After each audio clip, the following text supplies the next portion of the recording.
इस वक्त हम लाल बाग में, लखनऊ के लाल बाग इलाके में, ये कोविड कंट्रोल और कमांड सेंटर है, यहाँ पर खड़े हैं।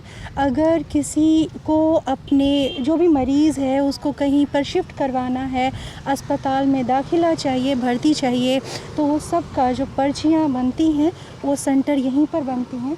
तो यहाँ कुछ लोग खड़े हैं, हम उनसे बात करते हैं। एक महिला है, वो हमें बता रही थी कि उनके पिता को कोरोना है, तो वो भी उन्हें भर्ती करवाने के लिए जो पर्ची ज़रूरी होती है सीएमओ की, वो लेने यहाँ पर आई हैं। आप आ पाएंगी? आपका नाम क्या है? प्रीति अग्रवाल। कहाँ रहती हैं? हैबिट रोड पे। लखनऊ में ही ना? हाँ आपके किनको है? आपके पिता को कोरोना है, आप बताओ। जी, कब हुआ, मतलब कब से पॉजिटिव? आज ही पता चला मुझे कि आज उनका चेस्ट सीटी स्कैन, उनका फीवर नहीं था तो डॉक्टर ने दवा दी, फीवर उतर गया। डॉक्टर ने फिर चेस्ट का सीटी स्कैन लिखा, चेस्ट सीटी स्कैन लिखा तो देखा तो पॉजिटिव आया। हम तुरंत प्राइवेट डॉक्टर है मेहंदी रहता के पास भागे, 1 मिनट की देरी ना करके। उन्होंने कहा तुरंत सीएम, उन्होंने यही चिट्ठी हमें दी है, क्योंकि यहाँ पर ये देखिए उन्होंने ये रेफ़र किया। अगर आप अपने कैमरे में देख सकते हैं तो रेफ़र टू सीएमओ ऑफिस। हाँ हाँ, लेकिन 10 बजे से खड़ी हैं, बेड लेने की कोशिश कर रही हूँ, अभी तक तो नहीं मिला है। क्या है प्रक्रिया? जब आप यहाँ पर आई, आपको ये यहीं पर सीएमओ की वो पर्ची मिलती है जो ज़रूरी है पेशेंट को भर्ती करवाने के लिए। तो जब आप सुबह 10 बजे यहाँ पर आई, फिर क्या खुल गया था सेंटर? आपने किसी अधिकारी से बात की? कौन था जिससे आपने कहा कि आपको ज़रूरत है? एक थे अंदर, पता नाम नहीं पता, मैं इतना परेशान हूँ। मैं, मेरा मोबाइल भी स्विच ऑफ हो गया है जिसमें उनका नंबर था। बस मुझे मेरे फादर को एडमिट कराना है, किसी भी तरह बस एडमिट हो जाए। आपको हुआ है, मिला है, कोई जवाब मिला है?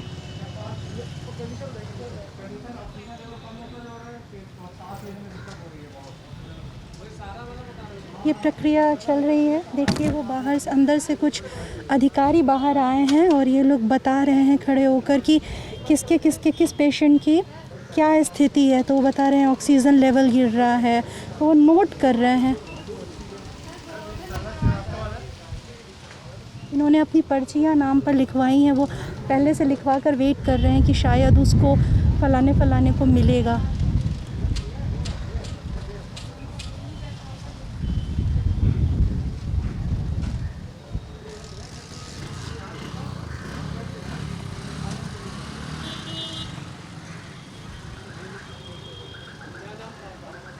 मिला? कोई जवाब आया? कह रहे हैं कि हो रहा है। हो रहा है। आपके भाई को? हाँ, भाई को, छोटा भाई है, उसकी ऑक्सीजन गिर गई है, अभी ऑक्सीजन पे है वो, लेकिन उसको वेंटिलेटर चाहिए। कहाँ पर भर्ती हैं आपके भाई? श्री गंगा। गंगा में। कब पता चला था? डिटेक्ट कब हुआ था? 4 दिन से वहाँ भर्ती है। ऑक्सीजन उसका जो है, घर पे खांसी आ रही थी तो ऑक्सीजन गिर गया था, तो उसको भर्ती कराया। अभी स्टेबल पूरी तरह से नहीं है, अभी ऑक्सीजन 48 है। जितनी देर ऑक्सीजन लगाता है उतनी देर सही रहता है, बट अभी इसको वेंटिलेटर की ज़रूरत है। श्री गंगा में जब वो दाखिल हैं और उनको भर्ती हैं, तो उनको जब ऑक्सीजन की ज़रूरत पड़ी तो वो अस्पताल में मिल गया था या आपको खरीदना पड़ा? नहीं, ऑक्सीजन तो मिल गया था, अभी तो है, लेकिन डॉक्टर्स कह रहे हैं कि अब इनको वेंटिलेटर चाहिए। और वेंटिलेटर के लिए भी पर्ची, मतलब अस्पताल में मरीज़ को भर्ती करवाना हो या वेंटिलेटर हो या अस्पताल की शिफ्टिंग हो, सब के लिए यहाँ पे आना शिफ्टिंग के लिए सीएमओ ऑफिस से रेफ़र कराना पड़ेगा, ये मुझे मालूम चला, इसके लिए मैं यहाँ आया हूँ। आपने अपना नाम लिखवाया वहाँ पर, अब आप इंतज़ार कर रहे हैं कि आपका नाम पुकारा जाएगा, मतलब आपको पर्ची मिल जाएगी? हाँ हाँ, वो रेफरेंस हमको स्लिप मिल जाएगी, हम हॉस्पिटल जाएंगे, वो ले लेंगे। कुछ हुआ? आपका नाम आया?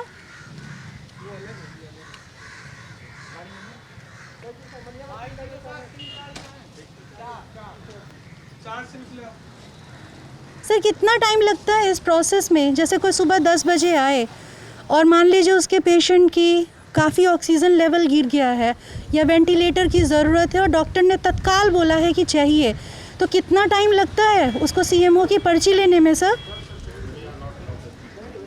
नहीं, ये तो छोटी सी जानकारी है, इसमें अलाउ करने की क्या बात है? मैं तो आपसे बस पूछ रही हूँ कितना टाइम लगता है। जैसे कुछ लोग बता रहे थे कि वो कई घंटों से खड़े हैं और कोई निश्चितता नहीं है कि कब तक मिलेगा। आप प्रक्रिया तो बता सकते हैं, इसमें तो ऊपर से अलाउ की कोई बात नहीं। और कौन नहीं करता अलाउ आपको?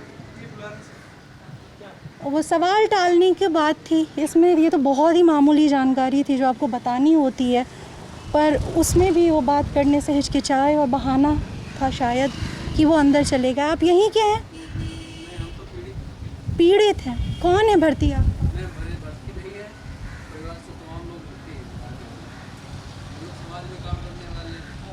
आप ये थोड़ी बात हो पाएगी थोड़ी दूरी से? क्या नाम है आपका? हम लोग ABVP से हैं, क्योंकि समाज में हम लोग काम करते हैं विश्वविद्यालय और महाविद्यालयों में, तो तमाम लोगों का फ़ोन आ रहा है, कोई किसी का पेशेंट भर्ती है, कोई किसी जानने वाला भर्ती है। उसी जानकारी के लिए हम लोग यहाँ पे आए थे और उसी चर्चा पर चर्चा चल रही है। क्या बताएंगे, क्या सा सिस्टम है? कई लोग हमको बता रहे हैं, हम मिल रहे हैं तो कह रहे हैं कि लखनऊ में तो जी व्यवस्था कोलैप्स हो गई। आप लोगों का क्या अनुभव है जब इतने सारे लोग मदद के लिए फ़ोन कर रहे हैं? कोलैप्स तो नहीं कहेंगे, लेकिन हाँ समस्या तो है ही है भाई। जिस तरीके से लोगों का फ़ोन आ रहा है, तुरंत व्यवस्थाएं ना मिल पाना समस्या, लेकिन पेशेंट्स के साथ हम लोग को भी कोऑपरेट करना पड़ेगा, क्योंकि आपदा का समय है ये, तो कहीं ना कहीं हम लोग को भी कोऑपरेट कर। हम लोग भी आधे घंटे से खड़े हैं यहाँ 45 मिनट से, लेकिन क्या कर सकते हैं, वो लोग भी परेशान है, बेड नहीं है या कुछ व्यवस्थाएं नहीं है, तो वो लोग भी अपने स्तर से लगे हैं। और हम लोग भी चाह रहे हैं जो बाहर से लोगों के किसी न किसी परिवार के लोग हॉस्टल्स में या किसी माता जी का फ़ोन आ रहा है, तो उनको भी हम लोग को ढांढस बनाते हुए कहीं ना कहीं व्यवस्था करानी है। इसलिए हम लोग भी उसी प्रयासरत में किसी के तरीके समाज में और कोऑपरेट करते हुए की व्यवस्था बन जाए। प्रशासन के, आपका नाम क्या बताया? मेरा विवेक नाम है। विवेक नाम है आपका। आप लखनऊ विश्वविद्यालय से। अच्छा, प्रशासन के काम को, जैसे कई लोग कह रहे थे कि हर्डल्स बहुत ज़्यादा हैं प्रोसीजर में, तो आप लोग जब मदद करवाने के लिए आते हैं तो कई स्तरों पर लोग बता रहे हैं दिक्कत है। बिल्कुल दिक्कत है, कई अधिकारियों का फ़ोन स्विच ऑफ है, कई लोगों को फ़ोन मिलाइए, फ़ोन स्विच ऑफ नहीं, तो यहाँ आने की ज़रूरत क्यों पड़ेगी किसी को? पैंडेमिक में भाई, जब पैंडेमिक है तो निकलना नहीं चाहिए, लेकिन क्या करें, हमारे ऊपर जवाबदेही है समाज में। अगर हम लोग काम कर रहे हैं तो हम लोग को तो आना पड़ेगा ना मदद करने के लिए। तो आए हम लोग 1 घंटे से खड़े हैं, अब लेके गए, अब देखिए कब तक व्यवस्थाएं बनती। ये लोग कह रहे हैं कि सरकार की तरफ से बहुत सारी हेल्पलाइन नंबर निकाल दी गई, CMO संजय भटनागर, इन सब का नंबर, पर कभी किसी का नंबर नहीं मिलता। नंबर मिलाएंगे या तो स्विच ऑफ हो जाएगा, तो कट के मैसेज आएगा कोविड हेल्पलाइन इस पर फ़ोन करिए। ये समस्याएं हैं, लेकिन अब क्या कर सकते हैं, आपदा है तो कोऑपरेट करके हम लोग को भाई किसी न तरीके जो मरीज़ एडमिट हो रहा है या नहीं हो पा रहा, तो उसको व्यवस्था दिलानी है भाई। हम लोग के ऊपर जवाबदेही है। वो लोग बेचारे बड़े परिवार के लोग रो रहे हैं, परेशान हो रहे हैं। जैसे आप छात्र संघ के हैं जी, ये बातें क्या ऊपर मतलब आप लोगों का फीडबैक जा रहा है, कोई सुन रहा है बिल्कुल आप लोगों का? और आप बता रहे हैं कि आपको क्या, आप जो देख रहे हैं, जो आपके साफ गोई से जो आपका अनुभव है, बिल्कुल बता रहे हैं, क्योंकि हम लोग यहाँ काम कर रहे हैं तो ग्राउंड रिपोर्ट तो हम लोग को पता है ना। अधिकारी तो अपने चैम्बर में और AC कमरे में बैठे हुए हैं, उनको तो फ़ोन मिलाइए तो फ़ोन काट के बता देंगे कोविड हेल्पलाइन नंबर पे फ़ोन करिए, लेकिन समस्याएं तो यहाँ पे है ना। तो तब हम लोग को आगे यहाँ इनसे बात करनी पड़ रही। बात करने के बाद अभी हम लोग अंदर गए, नाम वाम लिखवा के आए, जितने लोगों को समस्या हो तो वो भी कुछ देख रहे हैं कि कहाँ खाली है कहाँ नहीं खाली है। लेकिन ऊपर के लोगों को सोचना चाहिए कि हम क्यों लोगों को बाहर निकलने का मौका दें। जिस तरीके से स्प्रेड हो रहा है तो हमको निकलने का मौका नहीं देना चाहिए, लेकिन अब फ़ोन आ रहा तो मजबूरी में आना पड़ रहा है भाई। हम मतलब आपको रेगुलरली कितने फ़ोन आ रहे हैं इन दिनों? लगभग इनके पास 20-25-30 फ़ोन डेली आ जाते हैं। अंशुल जी हैं, हमारे पास 30-40 फ़ोन आ रहे हैं। कल रात में 11-12 बजे फ़ोन आया, किसी तरीके उनको ऑक्सीजन की कमी थी, तो चूँकि अपने संगठन में भी कई विचार के लोग अधिकारी और इसमें हैं, काम कर रहे हैं, तो उनसे बातचीत करके किसी न किसी के माध्यम से दिलवाया जा रहा। रात के 2 बजे उनको मिला बेड, तो ऐसा नहीं मिल नहीं रहा, लेकिन रात के 12 बजे मैंने फ़ोन किया, 2 बजे मिला। लेकिन जो चीज़ें ईजिली अवेलेबल हो सकती हैं उसके लिए इतने अधिकारी लोग फ़ोन स्विच ऑफ कर देना, कम्युनिकेट नहीं करना, ये समस्या है। लोग कह रहे हैं कि जैसे टेस्टिंग, मतलब अगर पूरी प्रक्रिया में ऊपर से नीचे देखें तो सबसे शुरुआत में टेस्टिंग नहीं हो पा रही, टेस्ट हो रहे हैं तो रिपोर्ट्स नहीं दी जा रही। कई लोगों की ये शिकायतें हैं कि अगर कोविड पॉजिटिव होते हैं तो आपको वर्बली इन्फॉर्म कर दिया जाता है, आपको रिपोर्ट नहीं दी जाती। वो रिपोर्ट दाखिल होने के लिए ज़रूरी है, ठीक है, भर्ती के लिए, वहाँ पर नहीं मिलता। CMO की पर्ची नहीं मिलती, उसके बाद ऑक्सीजन। आप खुद ही कोरोना पॉजिटिव हैं, अभी हम लोगों से फ़ोन से बात हुई तो खुद ही कोरोना पॉजिटिव है, और तो जो लोग का नंबर ऑनलाइन मिल रहा है उनका फ़ोन स्विच ऑफ है या फ़ोन नहीं उठेगा, तो मजबूरी में हम लोग को आना पड़ रहा है। अब टेस्टिंग वाला तो बहुत सारी समस्याएं हैं, कुछ ना कुछ समस्याएं रहती हैं, उनके ऊपर भी बहुत सारा दबाव है। हम लोग भी विद्यार्थी परिषद है, सामाजिक संगठन है, 10 प्रकार के लोगों की अपेक्षाएं हम लोगों से भी होती हैं। हर प्रकार के लोगों की अपेक्षा है कि विद्यार्थी परिषद में हम जुड़े हैं। संघ काम कर रहा है क्या अभी? संघ सड़क पे काम कर रहा है तो थोड़ा क्लैश नहीं लग रहा क्या? क्योंकि सरकार बीजेपी की है, लोग नाराज़ हैं, प्रशासन लोग सरकार से भी हैं कि बिल्कुल लोग कह रहे हैं कि छोड़ दिया। तो आप जैसे एक ही उससे हैं, एक ही फैमिली से हैं, ठीक है, ABVP बीजेपी तो पॉलिटिकल फील्ड हाँ ज़रूर कहते हैं आप लोग ये, पर परिवार आपका एक ही है, तो फिर ये क्लैश हो रहा है क्या ये फीडबैक में? क्योंकि आप लोग फील कर पा रहे हैं कि सिस्टम एक हद तक कोलैप्स कर चुका है, ऐसा लोगों का कहना है। पूरी तरीके देखिए, जिस मात्रा में लखनऊ में जिस प्रकार से फैला हुआ है उस हिसाब से इंफ्रास्ट्रक्चर की कमी है, हमारे पास डॉक्टरों की कमी है, बहुत सारी समस्याएं हमें, लेकिन उसी में हमें सर्वाइव भी करना है। और सर्वाइव तभी हो पाएगा जब एक दूसरे के हम लोग साथ देंगे, एक दूसरे से सहयोगी बनेंगे। हमें जो है सिर्फ नेगेटिविटी नहीं देखनी।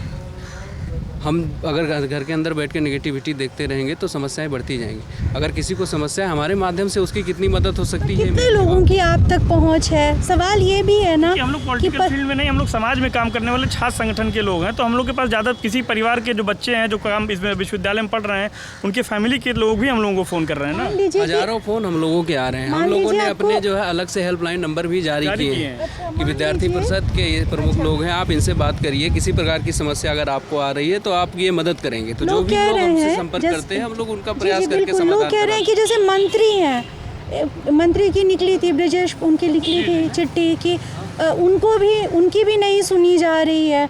बड़े बड़े IAS अधिकारी हैं, PCS वो हैं, उनको भी नहीं मदद मिल पा रही है। एक जज साहब थे, उनकी पत्नी मर गई, उनको एम्बुलेंस नहीं मिला घर के अंदर। तो ये जब वहाँ पे नहीं मिल पा रही मदद, तो आपके पास जो रोज़ाना हेल्प के लिए नंबर आते हैं, ईमानदारी से बताइए कितनों को पूरी मशक्क़त के बाद भी आप मदद मुहैया करा पाते हैं? मशक्क़त करने के बाद ही करा पा रहे हैं, क्योंकि अगर हम लोग यहाँ के खड़े रहेंगे बातचीत करेंगे हो पाएगा। अब हम सोचे फ़ोन से कह दें भाई साहब से बात हो जाए, उनसे हम कह दें तो फ़ोन तो उठ ही नहीं रहा, तो मदद ही नहीं कर पाएंगे। तभी हम लोग वहाँ आगे यहाँ आने पड़ रहा है। कोई अपनी जवाबदेही थोड़ी तय कर रहा है। यहाँ पर सबसे बड़ी समस्या अपने सिस्टम में यही हो पा रही है कि कोई भी एक जवाबदेह आदमी नहीं जिसकी जवाबदेही हो कि हाँ ये अगर यहाँ गड़बड़ हुआ तो इसकी जवाबदेही मेरी थी। मुख्यमंत्री के तौर पर मुख्यमंत्री का कामकाज बताइए कि मुख्यमंत्री कितने प्रभावी साबित हुए? लोग कह रहे हैं कि अल्टीमेट मतलब अगर तारीफ़ है और अगर वो CM की है अच्छे कामों के लिए, तो अभी जो अराजकता और व्यवस्था है वो उसके लिए भी तो CM जिम्मेदार हुए। बिल्कुल CM जिम्मेदार हैं, तो अराजकता कहाँ हो रही है? रातों रात अगर ऑक्सीजन की व्यवस्थाएं हो जा रही हैं PGI में, रातों रात रेमडेसिविर पर अगर नहीं मिल रहा तो उनके ऊपर राजस्व लग रही है, तो त्वरित कार्रवाई हो रही है ना। जो कालाबाजारी चल रही है, जो सिस्टम के लोग बैठे लोग कालाबाजारी कर रहे हैं, चाहे अधिकारी हो चाहे व्यापारी हो, जो दवाइयों को काला बाजार कर, उस पर तो कार्रवाई मुख्यमंत्री जी कर ही रहे हैं। PGI में कुछ लोगों ने कि हम लोग भी समाज में अगर काम कर रहे हैं तो सामाजिक रहते हुए काम करना, क्योंकि आज हमें ये आपदा है, हमको सबको मदद करनी है, हमको व्यापार नहीं बढ़ाना है इसमें, हमें रेमडेसिविर को ब्लैक में नहीं। मार्केट से दवाएं गायब हैं, मार्केट से दवाएं गायब हैं, सिलेंडर की कीमतें 30-30 गुना 20-20 गुना ज़्यादा पे बढ़ गई हैं। बहुत ज़्यादा ले रहे हैं लोग, आप बहुत ज़्यादा। मैं अभी सर्जिकल आया और दे ही नहीं रहे हैं, और पब्लिक कह रही कि मनचाहा जो है आप हमसे ले लीजिए रेट, लेकिन दे दीजिए, लेकिन कहीं कोई नहीं दे रहा। किस तरीके से क्या आपका कोई है पॉजिटिव? नहीं, हम तो आए थे ऑक्सीमीटर लेने, तो और बिटिया का कोविड टेस्ट कराना है, उसको प्रॉब्लम है, तो वही पता करें कहाँ कोविड टेस्ट हो रहा है।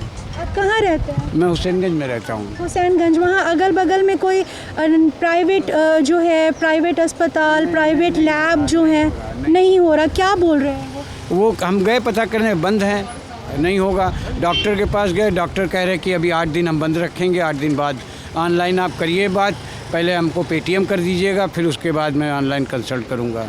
तो आपने ऑनलाइन पेमेंट की कोशिश की क्या? वो रास्ता जाके हमने पहले क्या ऑक्सीमीटर ऑनलाइन पेमेंट होने के बाद आपका टेस्ट हो जाएगा, ये आपसे कहा? टेस्ट नहीं, मतलब कंसल्ट करने के लिए। अच्छा, कंसल्ट करने के लिए, उसके बाद टेस्ट ऑनलाइन के लिए पता कर रहे कि वो टेस्टिंग के लिए कि कोविड टेस्ट कहाँ हो रहा है, उसी के लिए मैं यहाँ भटक रहा हूँ। आपकी बेटिया को क्या सिम्टम्स हैं?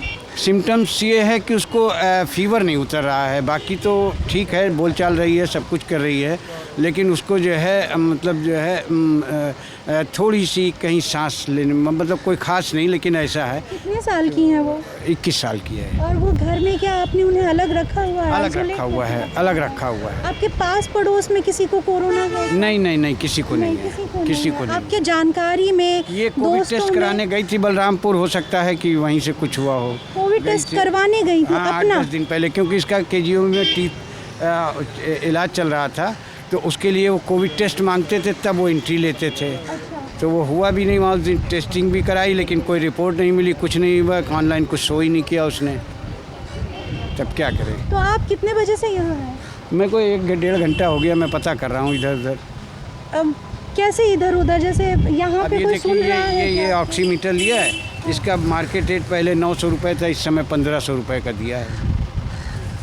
ये लेवल चेक करने के लिए होता है कि आपके हाँ, क्या ऑक्सीजन लेवल, कितना ऑक्सीजन लेवल है आपका? Oxygen level. अच्छा, तो ये बाकी यहाँ पे खड़े थे, कोई अधिकारी मिले, किनसे पूछा? कोई नहीं मिला। अभी 2-3 लोग गए हुए थे, उनसे पूछा भी कि कोविड टेस्ट कहीं बता दीजिए, तो बताया ही नहीं उन्होंने, कह रहे मुझे नहीं मालूम। आप बता पाएंगे, इनकी कुछ मदद कर पाएंगे कि कोविड टेस्ट खुद ही लिख रहे हैं नाम, आपके नाम लिख रहे हैं, नाम लिखने के बाद अंदर चेक कर रहे हैं। अभी वो खुद ही लेके ले गए, हम लोग भी वहीं उन्हीं से लिखवाए, हम लोग अंदर नहीं जा रहे हैं, वो आए हैं लिख के ले गए हैं डायरी में कोविड नंबर। टेस्ट के लिए नहीं, जितने लोगों को एडमिट होना है यहाँ पर हॉस्पिटल अलॉट होते हैं, हॉस्पिटल अलॉटमेंट यहाँ पर वहाँ के कोविड हो गया। आप किसी सरकारी अस्पताल में, हालांकि लोग सरकारी अस्पतालों में जाने से भी डर रहे हैं, उनको लगता है कि वहाँ जिस तरीके की स्थिति है, मैंने कल इन्फेक्शन। रात में ही 12 बजे 1 बजे 2 बजे लगभग सरकारी हॉस्पिटल में ही एडमिट करा। ऐसी कुछ नहीं है, वो भी बख्शी के तालाब में। वहाँ पे ऑक्सीजन को उसकी, जिसको मैंने एडमिट करा 75 ऑक्सीजन लेवल था, और रात में उनको एडमिट करा। आज वो बढ़िया स्वस्थ हैं, कोई दिक्कत नहीं। अभी फ़ोन से मेरी बात हुई उनसे। भैया यहीं से नाम लिखाना पड़ेगा। हाँ, नाम वो भी भैया आएंगे, डायरी लिख के वो लिखेंगे।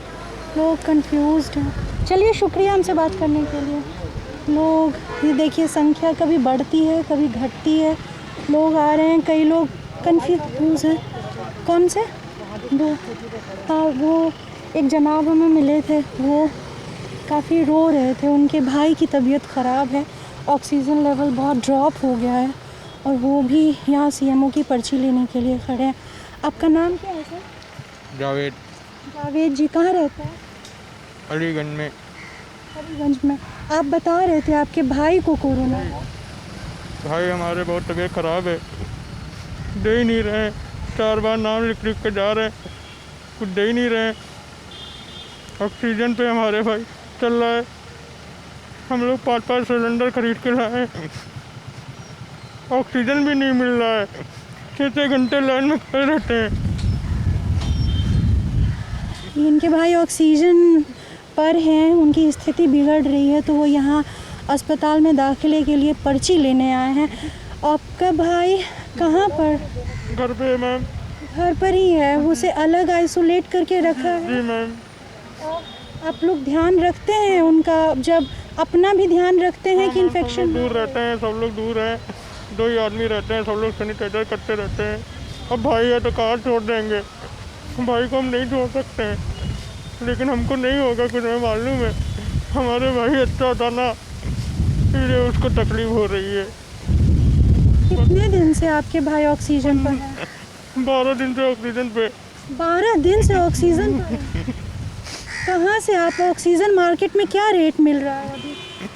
अरे मिल ही नहीं रहा है, बहुत कम मिल रहा है, हम लोग महंगा ला रहे हैं। जब आखिरी बार लाए थे क्या रेट कुछ याद है आपको? हाँ मैम, वही 700 वाला 1000-1200 में, वो भी उसमें कम कर के देते हैं, पूरा भी नहीं देते हैं। अभी क्या था जब आप यहाँ आए आज पर्ची लेने, उनका ऑक्सीजन लेवल क्या था? मैम 70 हो रहा है, जब 60 पे चला रहे हैं, 60 पे चला रहे तो आ रहा है 75-70। क्या बोला? यहाँ कितना आपने नाम लिखवाया यहाँ? हाँ सब लिखवा दिया मैम। क्या बोल रहा है? वो 4 बार नाम लिख के जा रहे हैं, हम लोग 10:30 बजे से हैं, कोई आ ही नहीं रहा है, कोई पट्टी नहीं दे रहा है। अभी हो रहा है, हमारे बाद वालों को पता नहीं दिया कि नहीं दिया। हमारी वाइफ खड़ी है, हमारा वाइफ वहीं खड़ी है? अच्छा, वो जो खड़ी है वो आपकी वाइफ? हमारा छोटा बच्चा।